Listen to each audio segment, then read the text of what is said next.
In a world drowning in darkness, where injustice ruled and hearts were hardened, a light was about to rise, a light that would change humanity forever. This is the story of the final messenger, a man who was called Al-Amin, the trustworthy, the beloved prophet Muhammad. He was born in the year 570 CE in the city of Mecca, a time known as the Year of the Elephant.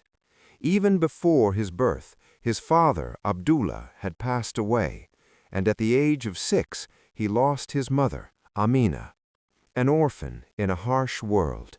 But Allah had already chosen him for greatness.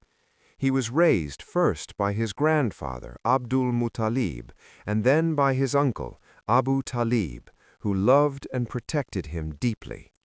As he grew, people noticed something unique. He never lied, never cheated, never worshipped idols. They called him Al-Amin, the truthful, the trustworthy.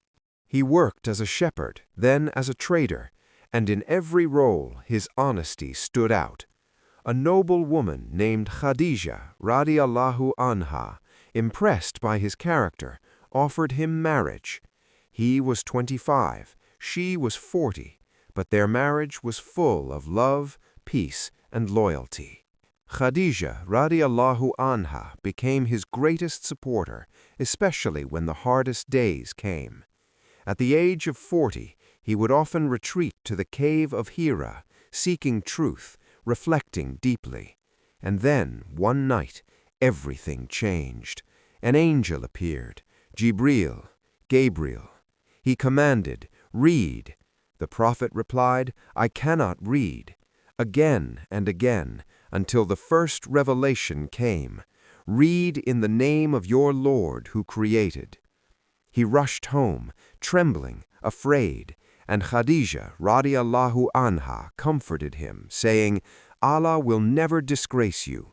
You help the poor, you speak the truth."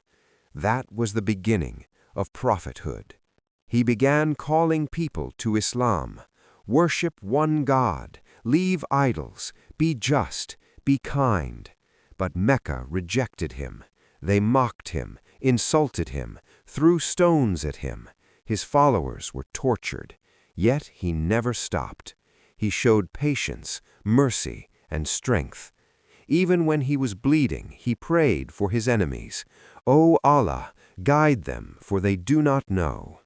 Then came the hardest year.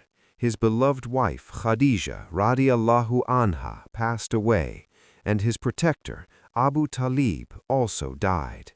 He was alone, grieving, broken, yet he stood firm in his mission. Then Allah honored him with a miracle, the journey of Isra and Miraj. In one night, he traveled from Mecca to Jerusalem and then ascended to the heavens. There he met previous prophets and was given the gift of Salah, prayer, a blessing for all Muslims. As oppression increased, Allah commanded him to migrate to Madinah, leaving behind his home, his city, but not his mission. In Madinah, he built a society based on justice, unity, and faith. Years later, he returned to Mecca, not as a victim, but as a victor. With power in his hands, people feared revenge. But what did he do? He forgave everyone. "No blame upon you today. You are all free." This was not just leadership. This was mercy. In his final sermon, he gave a message for all humanity. No Arab is superior to a non-Arab, no white over black, except in righteousness. He reminded people of justice, equality, and faith. And then, at the age of 63, he returned to his Creator. Powerful message.